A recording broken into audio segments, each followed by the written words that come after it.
Assalamualaikum warahmatullahi wabarakatuh. Bayangkan, di tengah lautan manusia yang berputar mengelilingi Ka'bah, ada seorang istri yang berangkat haji sendirian. Di sampingnya, sahabat sekamarnya tak henti bercerita tentang suami yang katanya sangat setia, selalu kirim doa, selalu kirim foto, dan tak pernah lupa menanyakan kabar. Setiap kali istirahat, sahabatnya itu dengan bangga menunjukkan layar ponsel, memperlihatkan wajah sang suami yang selalu ia puji di depan jamaah lain. Sementara perempuan ini, Zamira, hanya tersenyum, menahan perih karena suaminya sendiri jarang memberi kabar. Sampai suatu sore di Hotel Makkah, ketika sahabatnya kembali memamerkan foto terbaru sang suami, Zamira ikut menoleh dan dalam sekejap darahnya serasa berhenti mengalir, karena wajah di layar itu adalah wajah laki-laki yang selama ini ia sebut dalam doa sebagai suaminya sendiri. Ternyata, sahabatku semua, sebelum kita mulai cerita hari ini, silakan tuliskan di kolom komentar, kalian menonton dari kota mana? Semoga setiap yang menekan tombol subscribe di channel ini, Allah mudahkan langkahnya, lapangkan rezekinya, sehatkan tubuhnya, dan kabulkan segala hajat dunia akhirat. Amin ya rabbal alamin. Sekarang mari kita mulai ceritanya. Pagi itu, cahaya matahari menyelinap lewat celah gorden ruang tamu, menggambar garis tipis di lantai keramik yang mengilap. Dari dapur, terdengar suara panci yang saling beradu pelan, dibarengi aroma tumisan bawang yang hangat. Di tengah kesibukan kecil itu, Zamira Ayunindya bergerak lincah, menyelesaikan sarapan untuk suaminya. Ia menuang teh ke dalam cangkir putih, menata roti dan telur di piring, lalu mengusap peluh di pelipis dengan ujung kerudung. Di dinding, jam bundar menunjukkan pukul 6:30. Zamira tersenyum tipis. Masih sempat, gumamnya. Langkah kaki terdengar dari arah kamar. Farel Dimasatya muncul dengan kemeja biru muda dan celana bahan rapi. Rambutnya disisir ke belakang, tas kerja sudah menggantung di bahu. Wajahnya tampan dengan garis rahang tegas, tipikal lelaki yang sering membuat tetangga berbisik kagum. Pagi, ucapnya singkat sambil menarik kursi. Pagi, Mas, sahut Zamira, meletakkan piring di hadapannya. Hari ini jadwal dinas kemana? Bandung. 3 hari, jawab Farel sambil menyalakan ponsel. Zamira menahan napas sejenak. 3 hari berarti 3 malam ia akan sendirian di rumah. Bukan pertama kali, namun tetap saja ada ruang kecil di dadanya yang terasa kosong setiap mendengar kata dinas. Semoga lancar ya, Mas, ujar Zamira pelan. Kalau sempat, kabari saja sesekali. Farel mengangguk tanpa mengangkat kepala dari layar. Iya, nanti malam kalau tidak ada rapat, aku telepon, katanya. Jangan terlalu banyak memikirkan hal yang tidak perlu. Aku kerja juga untuk kita. Zamira mengerti maksudnya. Beberapa bulan terakhir, setiap kali ia mencoba menyampaikan kegelisahan, Farel selalu menutup dengan kalimat serupa. Seolah meminta Zamira percaya penuh tanpa bertanya terlalu jauh. Sarapan berlangsung dalam obrolan singkat. Farel lebih banyak menjawab pesan di ponsel, kadang tersenyum kecil, kadang mengernyit. Zamira memilih diam, takut pertanyaan sederhana seperti, sedang chat dengan siapa, justru dianggap tidak percaya. Saat Farel bersiap keluar, Zamira membantu memasangkan jam tangan di pergelangan tangannya. Kebiasaan kecil yang selalu ia lakukan sejak awal pernikahan. Mas, nanti kalau sudah sampai kabari saya. Biar saya tenang, pintanya. Farel menatapnya sekilas. Iya, jawabnya ringan. Jangan lupa jaga rumah. Kalau ibu datang, sambut yang ramah. Ibu bilang mau mampir, tanya Zamira. Biasalah, mungkin sekadar lihat keadaan, sahut Farel sebelum melangkah ke teras. Zamira mengikuti sampai depan pintu. Mobil silver itu melaju perlahan keluar pagar, lalu menghilang di tikungan. Udara pagi yang tadi terasa hangat mendadak meninggalkan ruang kosong di halaman. Di antara suara burung dan sapuan sapu tetangga, Zamira berdiri sejenak, memandang gerbang yang baru saja tertutup. Dari luar, rumah itu tampak tenang, rapi, nyaris sempurna. Taman kecil terawat, tembok dicat krem, jendela bersih. Namun di dalam hatinya, ia tahu ada sesuatu yang tidak sepenuhnya tenang. Seperti permukaan air yang tampak datar, menyembunyikan riak halus di bawahnya. Ia menarik napas, berbalik ke dalam rumah, dan mulai merapikan meja makan. Piring ia tumpuk dengan rapi, Cangkir ia cuci hingga berkilau. Di sela gerakan itu, ada doa yang berulang di bibirnya. Ya Allah, jaga langkah suamiku dimanapun ia berada. Dan jaga hatiku supaya tetap sabar. Hari itu baru saja dimulai, dan Zamira belum tahu bahwa doa yang ia panjatkan pelan-pelan di dapur akan dijawab dengan cara yang tidak pernah ia bayangkan sebelumnya. Siang hari, rumah kembali ramai. Bel berbunyi, dan ketika Zamira membuka pintu, ia mendapati Siti Rawinda, ibunya Farel, berdiri dengan kebaya sederhana dan tas tangan mungil. Assalamualaikum, sapa Siti dengan senyum yang tidak pernah benar-benar sampai ke mata. Waalaikumsalam, Ibu. Masuk, Bu, sambut Zamira, mencium tangan mertuanya. Mereka duduk di ruang tamu. Zamira menyajikan teh hangat dan kue kecil yang ia beli pagi tadi. Siti menatap ruangan sekeliling, memperhatikan kebersihan dan tata letak seakan sedang menilai. Farel sudah berangkat? Tanya Siti. Sudah, Bu. Tadi pagi menuju Bandung, katanya 3 hari. Jawab Zamira. Siti mengangguk, lalu menghela napas. Anak itu memang tidak betah diam, ucapnya. Kerja keras, tapi kau juga harus tahu. Laki-laki kalau sering di luar kota perlu dijaga doanya. Jangan sampai tergoda. Zamira menunduk. Insya Allah saya selalu doakan, Bu. Doa saja tidak cukup, lanjut Siti. Istri juga harus pandai membuat suami betah. Jangan sampai dia merasa lebih nyaman di luar rumah.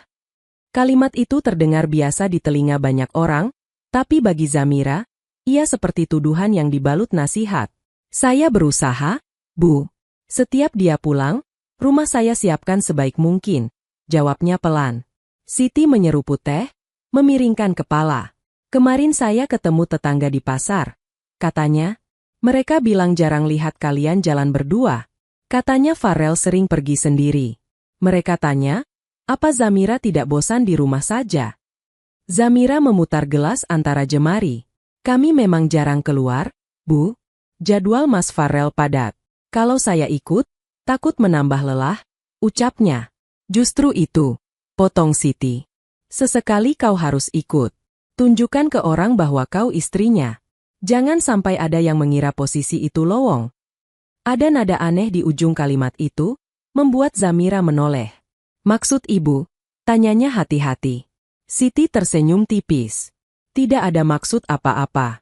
Hanya mengingatkan, zaman sekarang ini perempuan perlu cerdas. Banyak yang pandai memanfaatkan celah. Kalau istri terlalu tenang, suami bisa saja tergoda yang lain. Zamira merasakan jantungnya berdegup sedikit lebih cepat. Kekhawatiran yang selama ini ia simpan tiba-tiba terasa lebih nyata setelah disinggung seperti itu. Namun ia tidak ingin terlihat panik di hadapan mertua. Semoga Mas Farel dijaga Allah ya, Bu, ucapnya. Saya percaya, selama kita berdua menjaga, insya Allah rumah tangga tetap aman. Siti mengangguk, tetapi tatapannya tidak sepenuhnya sepakat. Sudahlah, kita bahas hal lain, katanya. Bagaimana persiapanmu untuk manasik haji? Katanya tahun depan kau berangkat. Topik itu sedikit mencerahkan wajah Zamira. Alhamdulillah, Bu. Saya sudah daftar dan mulai ikut pengajian. Semoga Allah mudahkan, jawabnya. Siti memandangnya lebih lembut. Haji itu ibadah besar. Di sana, Allah bisa membuka banyak hal, ucapnya pelan.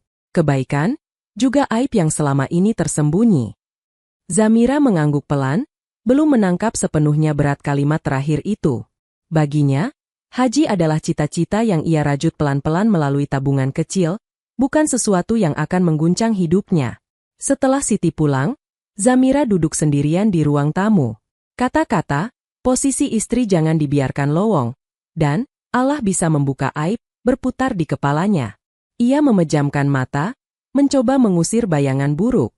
Namun bayangan itu justru menempel, menunggu waktunya muncul lagi ketika Zamira berdiri di depan bangunan hitam yang menjadi kiblat jutaan manusia. Beberapa bulan berlalu, jadwal manasik haji resmi dimulai. Setiap akhir pekan, Zamira berangkat ke aula besar di pusat kota, bergabung dengan ratusan calon jamaah lain. Ia membawa tas kecil berisi buku panduan, botol air, dan sajadah lipat. Di salah satu pertemuan, panitia meminta jamaah berpasangan untuk latihan tawaf. Zamira yang datang sendirian sempat kebingungan mencari pasangan. Saat itulah seorang perempuan dengan kerudung pastel menghampiri. "Assalamualaikum, Mbak. Boleh kita bareng?" tanyanya dengan senyum lebar. "Waalaikumsalam, tentu," jawab Zamira senang. "Saya Zamira." "Saya Naila." Perempuan itu memperkenalkan diri. Baru menikah setahun, dan alhamdulillah langsung dapat kesempatan haji. Mereka berjalan bersama mengikuti arahan pembimbing manasik, melangkah mengelilingi miniatur Ka'bah yang dipasang di tengah aula. Sambil berjalan, Naila bercerita ringan. "Suamiku yang mendorongku berangkat duluan. Katanya, biar aku bisa doakan dia dari dekat.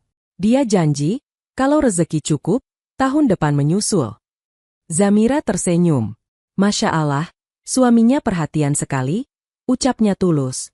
"Iya," Naila mengangguk, matanya berbinar. "Hampir setiap jam dia kirim pesan. Kalau aku terlambat balas, dia tanya apakah aku baik-baik saja." Mendengar itu, ada sesuatu yang bergerak di dalam dada Zamira.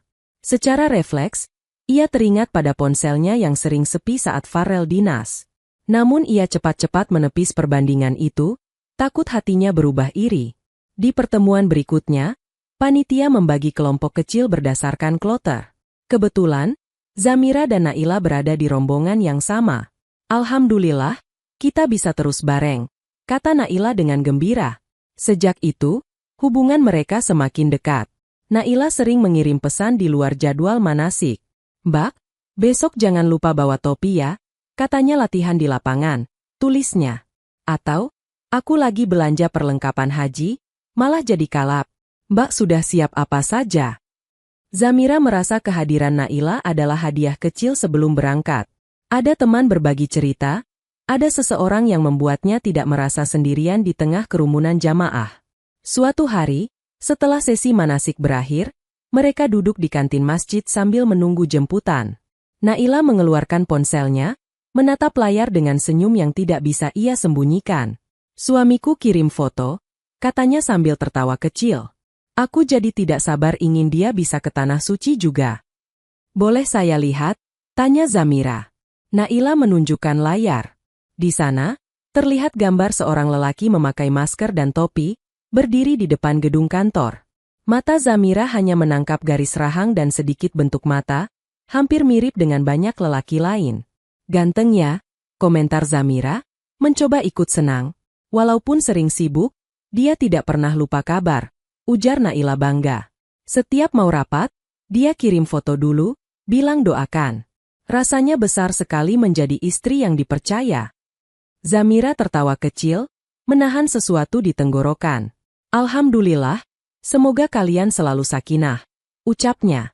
Dalam perjalanan pulang, di dalam angkutan umum yang bergoyang pelan, Zamira memandang keluar jendela. Bayangan Naila yang bercerita tentang suami ideal mengapung di benaknya. Ia bertanya dalam hati, apakah ia pernah merasakan hal yang sama saat baru menikah dulu, saat Farel belum tenggelam dalam kesibukan. Sampai di rumah, ia menyimpan tas, lalu duduk di ujung ranjang. Ponselnya ia buka, menunggu barangkali ada pesan dari Farel. Hanya ada satu pesan singkat dari tadi siang. "Sedang rapat, nanti malam saja." Zamira menghela napas, menepuk dadanya pelan. "Tidak apa," bisiknya. "Yang penting dia sehat dan selamat." Ia tidak menyadari bahwa pertemanannya dengan Naila akan menjadi pintu bagi Allah untuk menunjukkan sesuatu yang selama ini tersembunyi rapi di balik kata dinas dan rapat. Dan pintu itu akan terbuka perlahan, mulai dari sebuah layar ponsel kecil di kamar hotel ribuan kilometer dari rumahnya sendiri. Hari-hari manasik berikutnya membuat persahabatan Zamira dan Naila semakin dekat. Mereka mulai berangkat bersama dari titik jemput yang sama, tertawa di sepanjang perjalanan, saling mengingatkan perlengkapan. Di mata jamaah lain, mereka tampak seperti adik kakak yang akrab. Suatu siang, setelah latihan sa'i di aula, panitia memberikan waktu istirahat. Jamaah menyebar, ada yang duduk bersandar di dinding, ada yang langsung menuju kantin. Zamira dan Naila memilih duduk di bawah kipas angin besar, meluruskan kaki yang pegal. "Mas MU tidak protes kamu sering capek seperti ini?" tanya Zamira untuk menghangatkan suasana. "Tidak," jawab Naila sambil tersenyum lebar. Dia malah sering mengingatkan supaya aku tidak terlalu memaksakan diri. Katanya, kalau aku sakit di sana, dia tidak bisa fokus kerja. Zamira mengangguk. Masya Allah, perhatian sekali, ucapnya. Naila mengeluarkan ponsel dari tas kecilnya.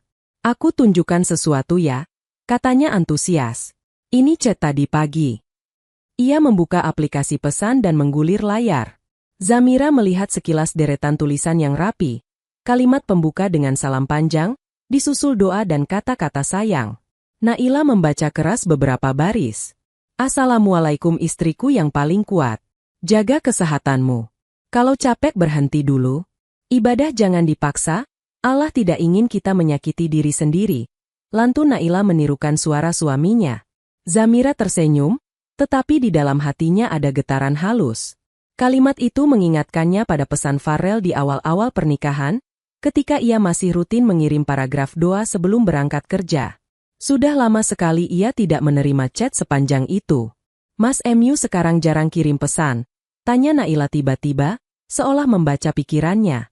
Belakangan ini kerjaannya semakin sibuk, jawab Zamira hati-hati. Biasanya malam dia telepon, tapi akhir-akhir ini sering ketiduran, katanya. Naila mengangguk dengan wajah polos. Mungkin dia tipe yang menunjukkan cinta dengan kerja keras, bukan dengan kata-kata, katanya. Zamira memaksakan senyum. Mungkin, sahutnya. Di rumah, situasi tidak jauh berbeda. Setiap kali ia pulang dari manasik, Siti Rawinda kerap menelepon, menanyakan detail persiapan. Kadang nada suaranya seperti memeriksa. Kau latihan dengan siapa? Tanya Siti suatu malam. Dengan teman satu rombongan, Bu. Namanya Naila, jawab Zamira. Dia yang suaminya perhatian itu. Sela Siti. Tetangga yang ikut manasik juga cerita. Katanya suami Naila tidak pernah putus kabar. Lain kali, ajak suamimu ikut sekali dua kali ke pertemuan. Biar dia ikut merasakan perjuanganmu. Mas Farel sering dinas, Bu. Ujar Zamira pelan. Itu dia masalahnya, sahut Siti. Kalau terlalu sibuk, lama-lama lupa rumah. Kau jangan terlalu pasrah. Kadang laki-laki perlu diingatkan. Ucapan itu seperti pisau bermata dua. Di satu sisi, Zamira merasa disalahkan karena dianggap tidak cukup menuntut. Di sisi lain, ia takut dianggap cerewet kalau terlalu banyak meminta perhatian. Akhirnya, ia memilih tetap diam, menumpuk semua rasa di dalam hati. Malam-malam, saat rumah sunyi, ia duduk di sajadah lebih lama. Dengan suara nyaris tak terdengar, ia berkata, Ya Allah, kalau ada sesuatu yang perlu aku ketahui tentang suamiku, jangan biarkan aku buta. Tapi kalau semua ini hanya was-was, tolong bersihkan dari hatiku. Doa itu terus ia ulang, tanpa pernah menyangka betapa besar konsekuensi dari permintaannya sendiri. Hari keberangkatan akhirnya datang. Di halaman kantor Kementerian Agama, jamaah berkumpul dengan koper dan tas seragam. Kerabat mengantar, memeluk, meneteskan air mata. Suasana riuh penuh haru. Zamira mengenakan gamis putih susu dengan kerudung senada, rompi seragam jamaah menutupi sebagian tubuhnya. Di sampingnya, Naila sibuk berfoto dengan ponsel, mengabadikan setiap menit. Farel berdiri di sisi kanan Zamira, memegang paspor dan buku kesehatan. Di sisi lain, Siti Rawinda memeluk cucu tetangga yang ikut mengantar, seolah menyalurkan rasa keibuan yang tidak bisa ia tunjukkan secara lembut pada menantunya. Kau sudah cek semua dokumen? Tanya Farel. Sudah, Mas, jawab Zamira. Tinggal menunggu panggilan masuk bus. Farel menghela napas. Di sana kau jaga diri baik-baik. Jangan terlalu lama berdiri kalau capek. Katanya. Aku mungkin tidak selalu bisa angkat telepon karena kerja, tapi kau jangan berpikir macam-macam. Zamira memandang matanya. Aku hanya butuh tahu kau baik-baik saja, ucapnya. Farel tersenyum tipis. Aku juga titip doa. Jangan lupa sebut namaku di depan Ka'bah, katanya. Ada jeda pendek sebelum ia menambahkan kalimat lain, hampir seperti gumaman. Doakan juga urusanku di sini dilancarkan. Zamira mengangguk. Meski tidak tahu urusan apa yang dimaksud, ia tidak ingin mengusut. Di detik-detik perpisahan, ia memilih percaya. Mereka berpelukan singkat. Siti Rawinda mendekat, memegang tangan Zamira. Di sana, banyak perempuan yang juga membawa masalah rumah, katanya. Jangan sibuk cerita aib suami. Kalau ada yang tidak enak di hati, curhat saja pada Allah. Zamira mengiyakan. Insya Allah, Bu. Ketika kelompok mereka dipanggil naik bus, Naila melambai ke arah seseorang di kejauhan. Zamira mengikuti arah pandangannya dan melihat seorang lelaki muda berdiri sambil merekam video.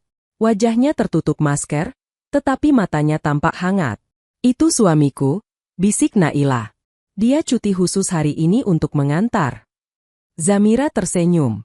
Beruntung sekali, komentarnya. Suamimu tidak sempat datang, tanya Naila. Dia harus kembali ke kantor setelah mengurus berkas, jawab Zamira. Mungkin sedang ke parkiran. Ia berkata seperti itu untuk menghibur diri. Padahal sejak beberapa menit lalu ia tidak melihat lagi sosok Farel di antara kerumunan. Namun ia menahan diri, tidak ingin menangisi hal kecil di hari besar ini. Bus bergerak menuju bandara, diiringi lambaian keluarga. Naila mengirim pesan video pada suaminya, sementara Zamira menggenggam tasbih, membaca shalawat dalam hati. Di jendela, kota perlahan mengecil. Di antara rasa haru dan lega, ada juga keheningan yang sulit ia jelaskan. Ya Allah, doanya pelan, aku datang memenuhi panggilanmu. Jika ada sesuatu yang perlu diperbaiki dalam hidupku, tunjukkan dengan cara yang aku sanggup menerimanya. Setibanya di Madinah, rombongan disambut udara yang lebih kering namun sejuk. Hotel tidak jauh dari Masjid Nabawi, sehingga jamaah bisa dengan mudah bolak-balik untuk salat berjamaah. Wajah-wajah lelah dari perjalanan panjang berubah cerah ketika menatap kubah hijau dari kejauhan. Zamira dan Naila sekamar. Begitu masuk kamar, Naila langsung membuka gorden, membuat cahaya sore masuk penuh ke dalam ruangan. Masya Allah, Mir, kita benar-benar sampai di sini, serunya sambil tersenyum lebar. Zamira berdiri di sampingnya, matanya berkaca-kaca. Aku masih seperti mimpi, katanya.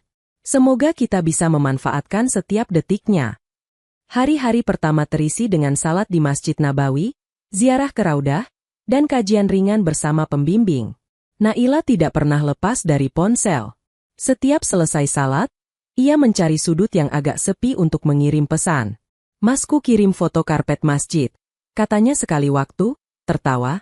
Dia bilang, kalau lihat begini, semangat nabung biar bisa menyusul. Zamira mengikuti langkahnya, meski lebih sering menghabiskan waktu untuk membaca doa. Kadang ia mengambil foto singkat untuk dikirim ke Farel, tetapi balasan yang datang selalu singkat. Bagus. Jaga kesehatan, tulis Farel di salah satu pesan. Naila yang duduk di sampingnya ikut melirik. Suamimu singkat tapi padat, komentarnya. Tapi tidak apa, yang penting kabar. Zamira tersenyum kaku. Iya, ucapnya. Suatu malam, setelah salat Isya, rombongan perempuan duduk di serambi hotel menunggu lift. Naila lagi-lagi memegang ponsel dengan senyum mengembang. Masku kirim voice note, katanya bangga. Dia bacakan doa khusus buat aku. Mau dengar? Ia memutar voice note itu. Suara laki-laki di seberang terdengar jelas, lantang namun lembut. Ia membaca doa keselamatan untuk istri yang sedang beribadah, menyebut nama Naila dengan penuh sayang. Beberapa jamaah yang mendengar ikut terharu. Masya Allah, suamimu bagus sekali bacaannya, puji salah satu ibu. Zamira mendengarkan diam-diam. Di telinganya, familiar sekali nada dan intonasi itu. Suara yang mirip dengan suara Farel ketika dulu sering mengimami salat di rumah.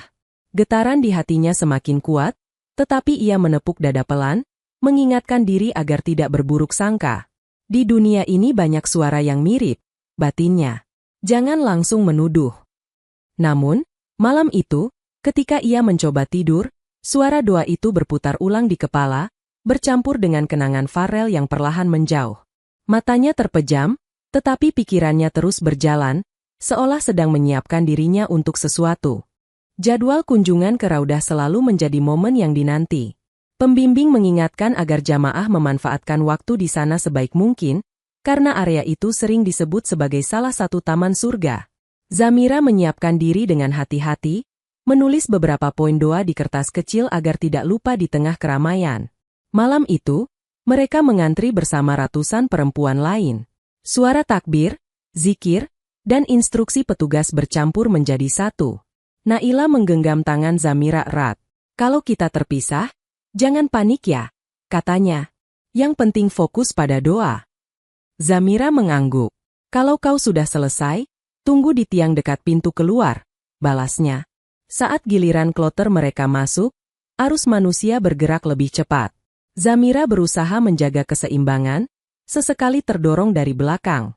Akhirnya, ia berdiri di atas karpet hijau raudah yang selama ini hanya ia lihat di televisi. Hatinya bergetar.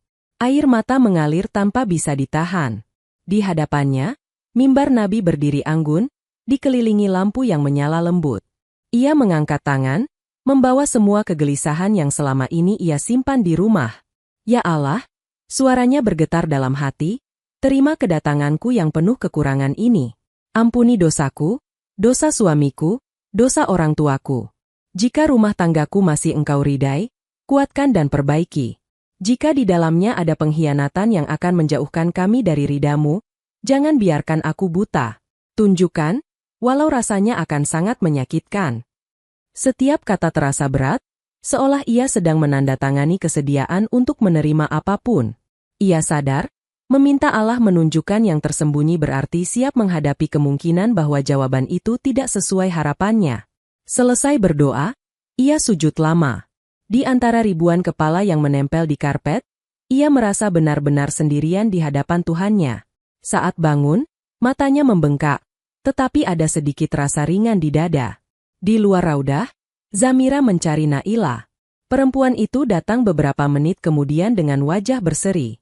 "Mir, aku menangis sejadi-jadinya," katanya.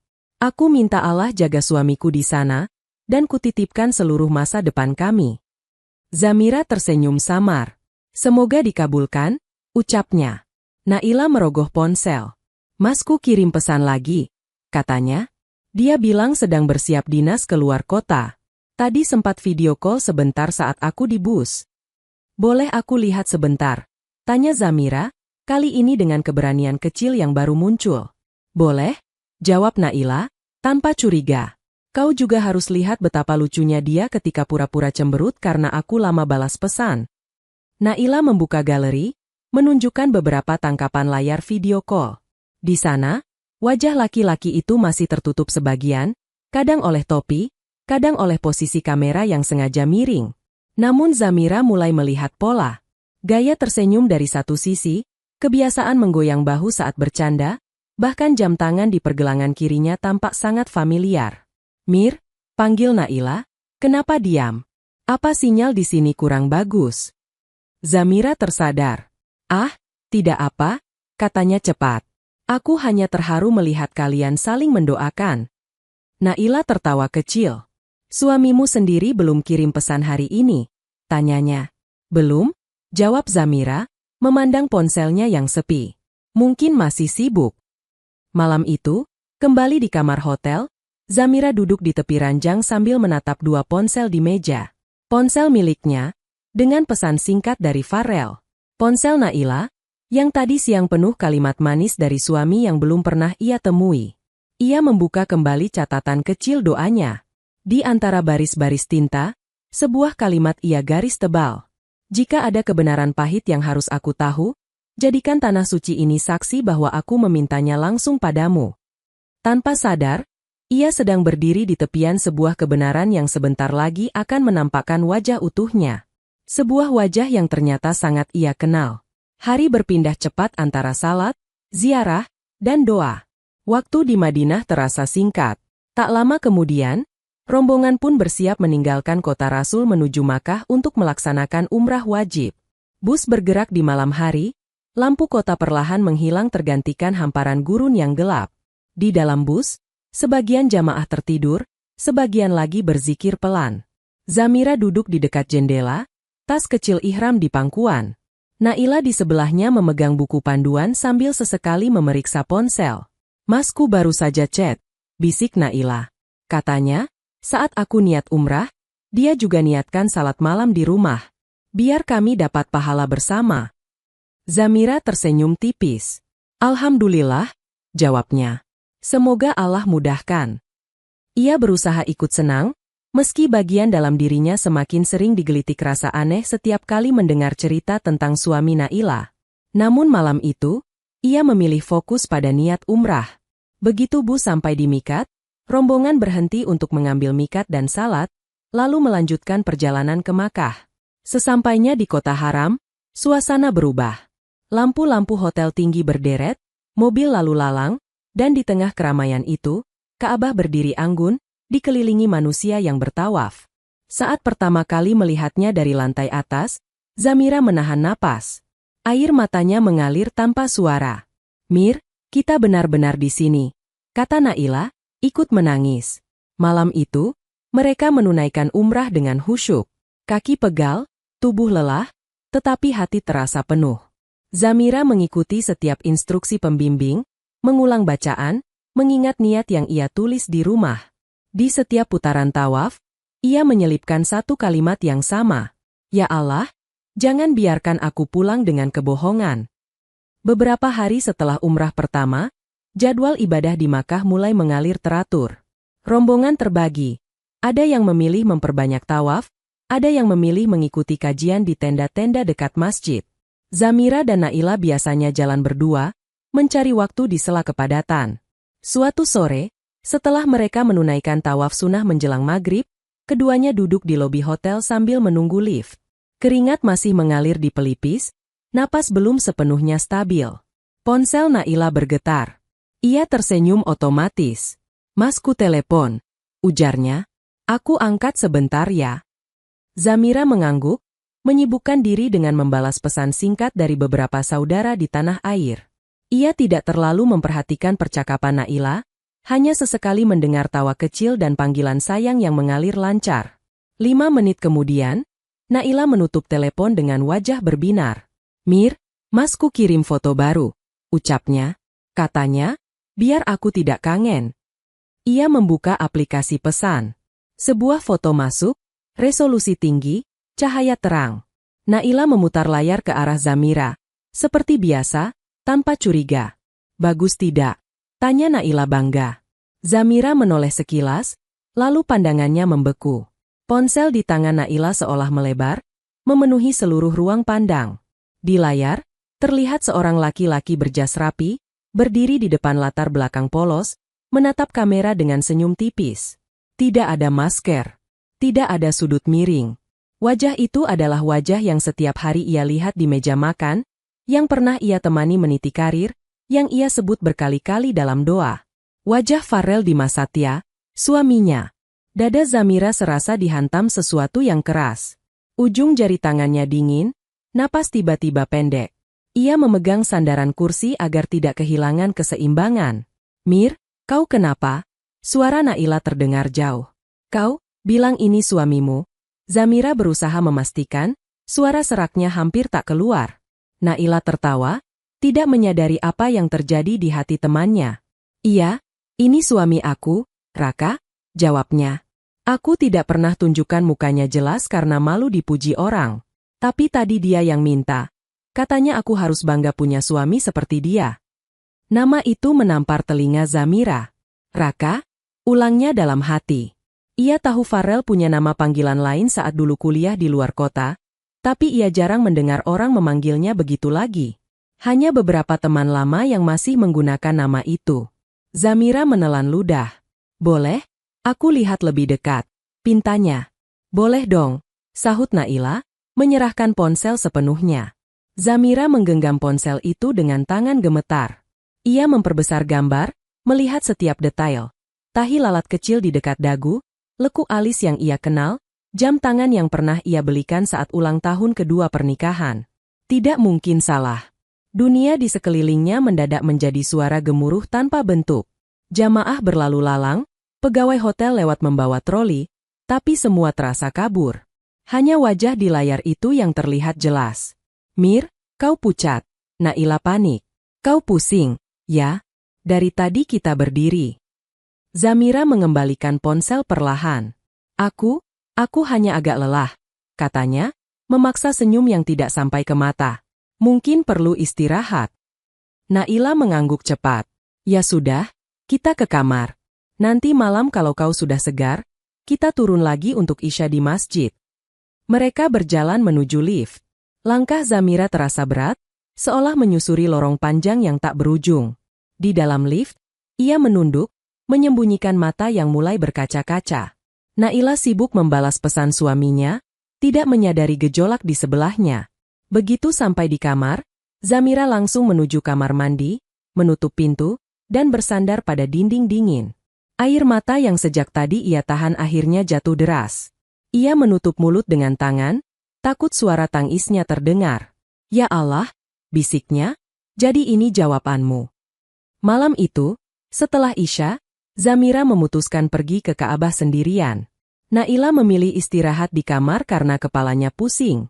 "Besok saja tawaf lagi," katanya. "Kau duluan saja, Mir. Doakan aku juga." Zamira mengangguk tanpa banyak kata. Dengan langkah pelan, ia berjalan menyusuri koridor hotel, menuruni tangga yang mengarah ke masjid. Di halaman, ribuan orang masih memadati area tawaf. Lampu-lampu terang memantulkan cahaya di marmer putih, membuat tempat itu tampak seperti lautan manusia yang bersinar. Ia menyelinap masuk, mencari posisi di lantai atas, di mana kerumunan sedikit lebih renggang. Dari sana, Ka'bah terlihat jelas, hitam kokoh di tengah lingkaran manusia. Zamira berdiri beberapa saat, memandangnya tanpa berkedip. Air mata kembali mengalir. "Aku datang sebagai istri yang masih percaya," gumamnya pelan. "Ternyata aku juga datang sebagai perempuan yang dikhianati." Ia mengangkat tangan, memulai doa. Kata-kata keluar tidak beraturan, tetapi Allah tahu isi hati yang bergetar.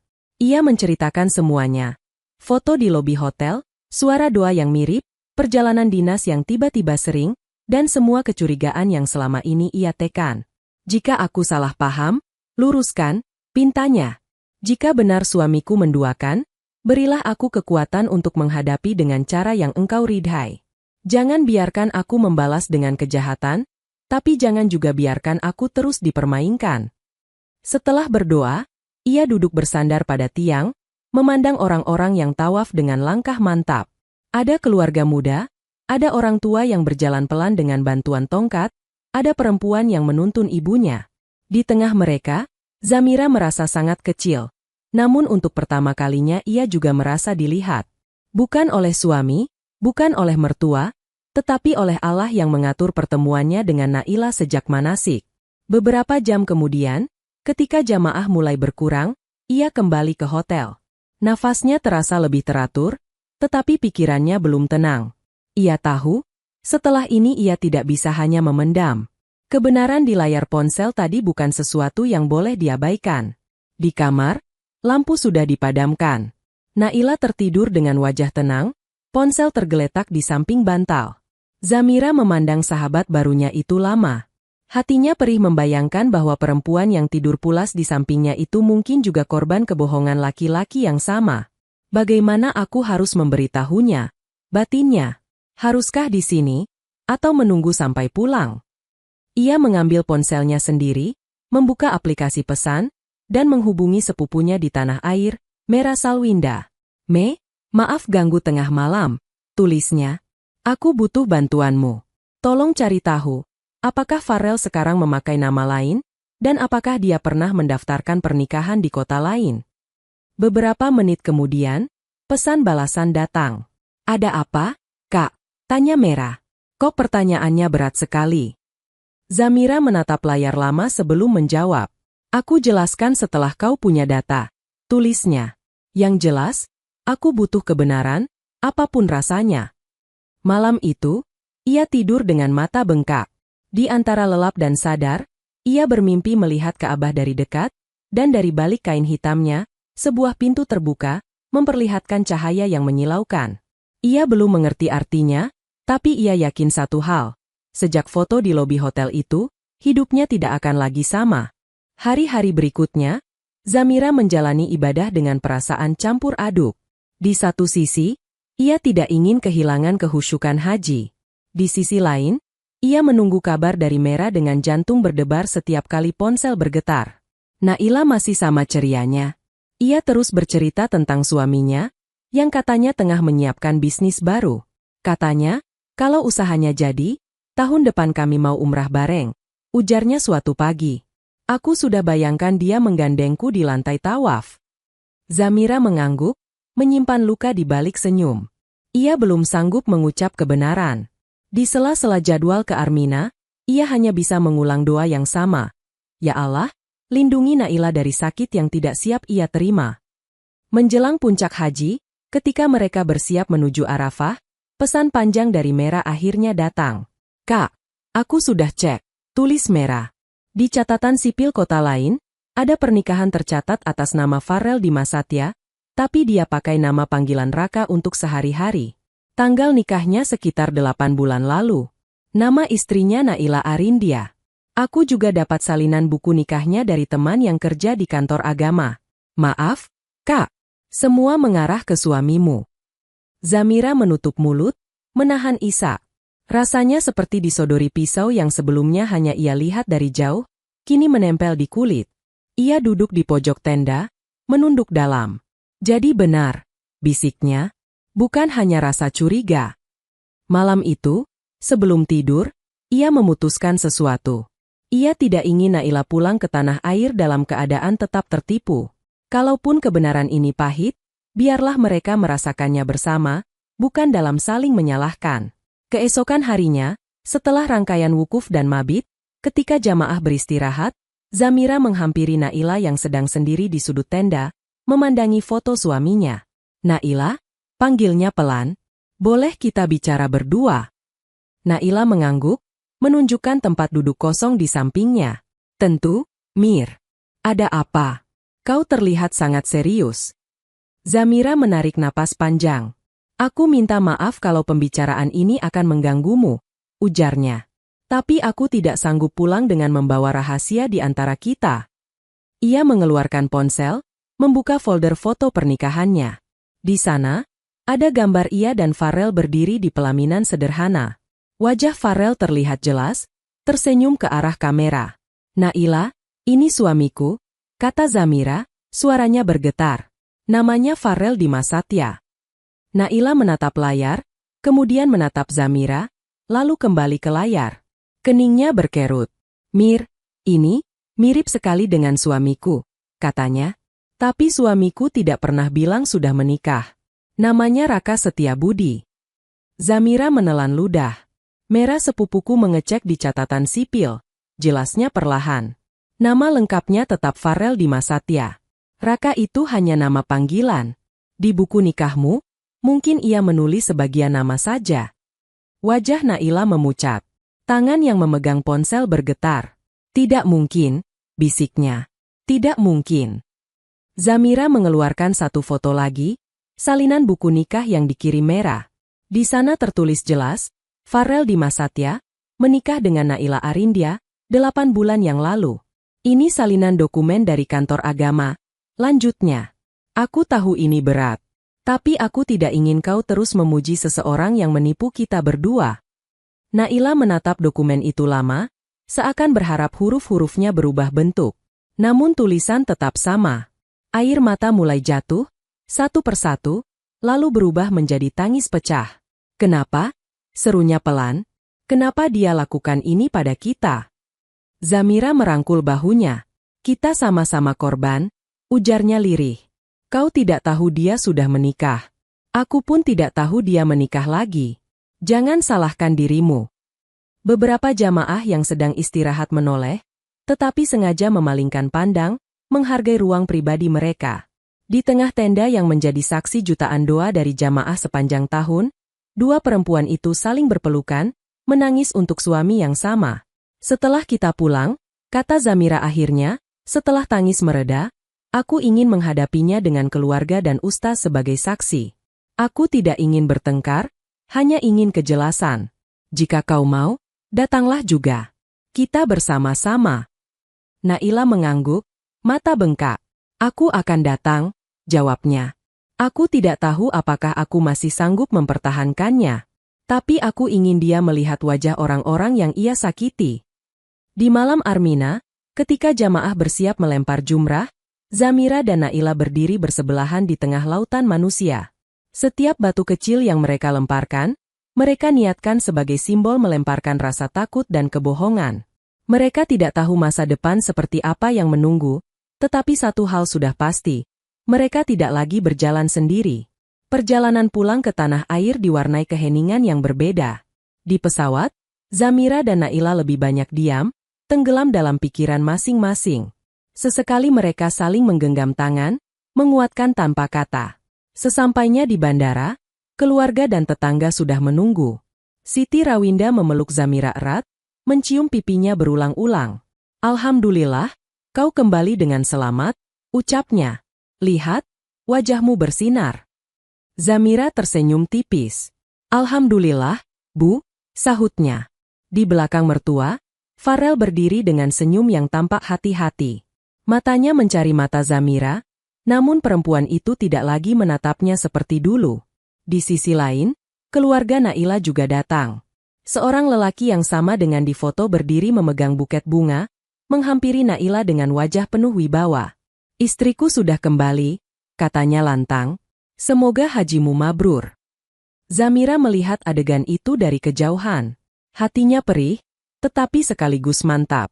Ia tahu, drama ini tidak bisa dibiarkan berlarut-larut di panggung kecil antara mereka bertiga. Harus ada hari di mana semua dibuka di hadapan orang-orang yang pantas tahu. Beberapa hari setelah karantina usai, Zamira menghubungi Mera dan seorang ustaz yang biasa memimpin pengajian di kampung. Ia menjelaskan garis besar masalah, meminta mereka menjadi saksi. Ustaz sempat terdiam lama di ujung telepon. "Ini persoalan berat," katanya. "Tapi kalau dibiarkan, akan ada lebih banyak hati yang terluka. Baik, kita atur pertemuan di rumahmu. Undang juga keluarga masing-masing." Zamira kemudian mengirim pesan pada Naila. "Aku sudah siap," tulisnya. "Hari Sabtu, pukul 4 sore. Jika kau merasa kuat, datanglah bersama keluargamu." Balasan datang beberapa menit kemudian. "Aku akan datang," jawab Naila. "Ayah dan ibuku juga ingin dengar penjelasan langsung." Langkah berikutnya adalah menghadapi Farel. Di meja makan, Zamira menaruh secangkir teh di hadapan suaminya, lalu duduk berhadapan. "Mas," katanya tenang, "Sabtu nanti aku mengundang ustaz dan beberapa keluarga ke rumah. Ada hal penting yang perlu kita bicarakan." Farel mengerutkan kening. "Hal penting apa?" "Hal yang Mas lakukan 8 bulan lalu," jawab Zamira. "Tentang pernikahan dengan Naila Arindia." Cangkir di tangan Farel hampir terlepas. Matanya melebar, bibirnya bergerak namun tidak ada kata yang keluar.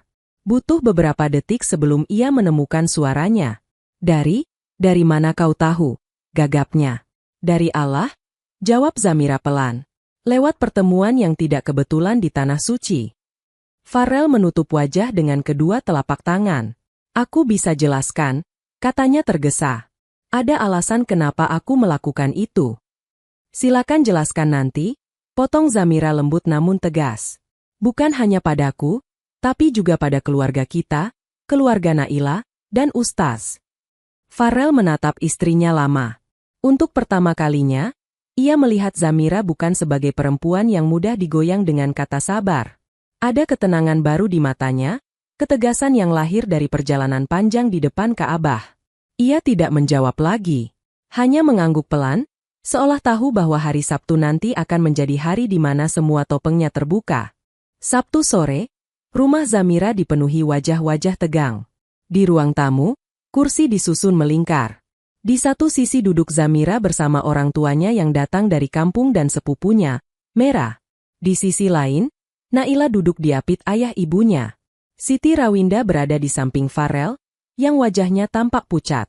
Ustaz Hamdan, tokoh yang mereka hormati, duduk di kursi tengah. Di depannya tergeletak beberapa berkas yang sudah disiapkan. Salinan buku nikah, foto, dan kertas berisi kronologi singkat. "Bismillah," Ustaz membuka pertemuan. "Kita semua berkumpul di sini untuk mencari kebenaran dan jalan terbaik, bukan untuk saling menjatuhkan. Saya mohon setiap yang berbicara menjaga adab." Semua mengangguk. Ustaz mempersilakan Zamira memulai. Dengan suara pelan namun jelas, Zamira menceritakan perkenalannya dengan Naila di manasik, janji suami Naila yang ingin menyusul, suara doa yang mirip, hingga momen di lobi hotel saat wajah di ponsel Naila ternyata wajah suaminya. Ia menjelaskan dengan tenang, tanpa mengangkat suara, hanya sesekali berhenti menarik napas ketika emosi naik. Setelah itu, ia memberikan kesempatan pada Mera untuk menjelaskan hasil penelusuran di catatan sipil. Mera menyerahkan salinan dokumen kepada Ustaz dan keluarga. Secara resmi, nama Farel Dimasatya tercatat menikah dengan Naila Arindia 8 bulan lalu di kota lain, jelas Mera. Dalam akta tersebut, ia menuliskan status belum pernah menikah. Artinya, pernikahan keduanya dicatat tanpa sepengetahuan negara bahwa ia sudah memiliki istri. Suasana ruangan mengeras. Ayah Naila menggenggam tangan putrinya erat, rahangnya menegang. Ibu Naila menahan tangis dengan menutup mulut. Siti Rawinda memandang dokumen itu tak percaya. Farel, akhirnya Ustaz angkat suara, apakah semua ini benar? Farel menunduk, bahunya sedikit bergetar. Setelah beberapa detik, ia mengangkat kepala. Benar, katanya lirih. Saya menikah dengan Naila tanpa memberitahu Zamira. Saya gunakan nama panggilan dan mengurus di kota lain. Kenapa? Suara ayah Naila bergetar marah. Mengapa kau katakan pada kami bahwa kau perjaka? Farel menelan ludah. Saya takut ditolak kalau jujur sudah beristri, jawabnya. Naila datang dari keluarga baik-baik, saya khawatir mereka tidak mau menerima. Kau tidak hanya menipu kami, sela ibu Naila dengan mata merah. Kau juga menipu anak kami. Dia bangga memanggilmu suami, sementara kau menyembunyikan istri pertama di rumah lain. Siti Rawinda ikut bicara, suaranya keras. Farel, apa yang kau lakukan? Katanya. Ini bukan sekadar nikah lagi, ini memalukan.